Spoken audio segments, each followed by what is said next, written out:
Josh Raven here with the Daily Dot at IEM Katowice, joined by Guardian from Navi, just off the back of that kind of close victory over Tempo Storm, and I think that's where we're going to jump into first, because after their run in the group, no one was really sure how that quarterfinal would go. You did manage to win it, but it was very close. Talk to us about that game. Well, I would say they played very well. I would say in some certain situations we underestimated them. But we won first map. I think it was pretty easy, even though they were shooting very good. But the other map, we were losing down city side 12-3. We lost the first, and then we came back. Actually, I mean, the game was close, but I mean, skill-wise, they were probably even better than us in the whole game. At least I really underperformed. So in certain situation, it felt like they were playing 4v5, and I let my team down in a lot of situations. But yeah, we managed to win. It was very close. Even the third map, we were losing 12-6, and I think when it was 12-6, we had eco, and I think we broke their mentality with winning eco round, and then we kept going on, and then it was 12-12. They won a round, and then we again broke their economy. So I think we won a lot of key moments in the last map. I think it's all about experience. They are a young team, but I can say that they're a top-tier team, and I wish them good luck in the future. Was it all about those eco rounds that you managed to win and break their economy, or was there someone specifically in the team just saying like, right, come on guys, we got this, we can do this, even though you were behind?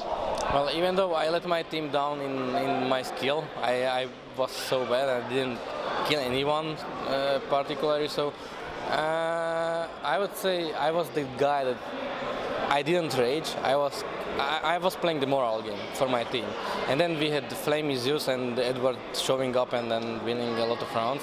I think both of them were. I mean, all of them were 25 plus frags. So I was the kind of player that was chilling down the team all the time, and yeah, it was good. And yeah, I would say the 12-6 eco round that we won was probably the most important key round. Well, obviously you are regarded as one of the best AWP players in the world, and today you faced off against Hen or Hen1, who has kind of come out of nowhere and just been outstanding. What do you think of him? Is he going to be someone that's rising up and challenging you guys, you and Kenny S, for those best AWP spots? Well, I don't know much about him, but at this event he was showing up. He was probably one of the best players at this event, not only snipers. He was winning a lot of rounds for his team, and yeah, of course, I don't know what can I say. I mean, skill-wise, he's a top sniper, but I don't know how he will perform at next events. If it wasn't just a fluke, I can't say it, but I respect his skill, and I got destroyed by him, so I respect him as a player, and hopefully he will go up higher and then, you know, performing well at all events they attend. Okay, well, moving on, you've beaten the first set of Brazilians, and now you've got to kind of face the big, strong Luminosity, kind of the daddy Brazilians, really, if you will, with Fallen at the helm in just a few hours, I believe. You know, what are your thoughts going into that game? You just had a pretty close game against Tempo Storm. Well, Luminosity is our rival team at the moment. Before it was Envious, facing them at all events. Now it's Luminosity. I think it's 7th event or 8th event in a row. Either it's a group stage or playoffs. So I mean, we know each other very good. We are friendly. We know about everything that any of their players can play a top level game and win the game by themselves. So I mean, we know each other as teams. So it will be more about like who will make the more mistakes in the game, and that will decide the game, I would say. Well, we'll step back from those playoffs just for a minute. Head back to the group stages for a second. Obviously, they happened just a couple of days ago. Apart from Tempo Storm, and I think I know what your answer will be, were there any big surprises in the group stage for you? And I think one of them will shine out, maybe. For me, the surprise was Esports. They were like, even though they didn't make it to the playoffs, they played every single team better than us. They won easily against an IP. They were overtime. They played overtime against Fnatic.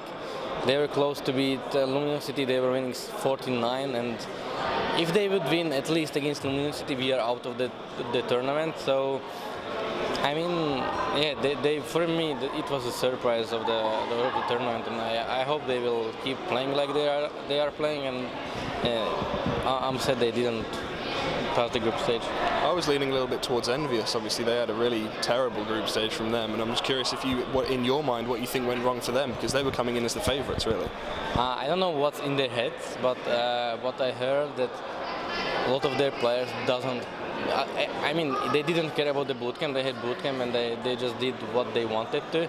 So I think they missed some kind of discipline and good preparation for this event, and that's what happened, I would say. And we'll come towards the end here. I want to ask about obviously you've just heard about the increased prize pools coming in for the majors up to 1 million. And from a player's perspective, does that change anything? Does it make it more of an incentive to practice and improve and try and aim for them? Or is it just kind of the same? You just want to win every tournament? I would say it's all the same. Yeah, of course, 250K, it's nice, and even the million is like it's even better. But you want the title. There are not a lot of teams that can say that they won a major. There are only few of them, so I would say it doesn't change anything. Everyone just wants to win major, and that's the highest peak for a player. Nowadays, in era of CS:GO, I would say major is the highest peak. So yeah. And final question, I'm going to throw it at you. Can Na'Vi go all the way and win IEM Katowice? If I show up, we have chance. But if I will be underperforming, I trust my teammates, but Fnatic are Fnatic, and I think they will be in the finals. And it will be something very hard without me. So I hope we can be in the finals against Fnatic. Of course, I want to face the best team in the world and beat them. So hopefully, yeah, we can do it.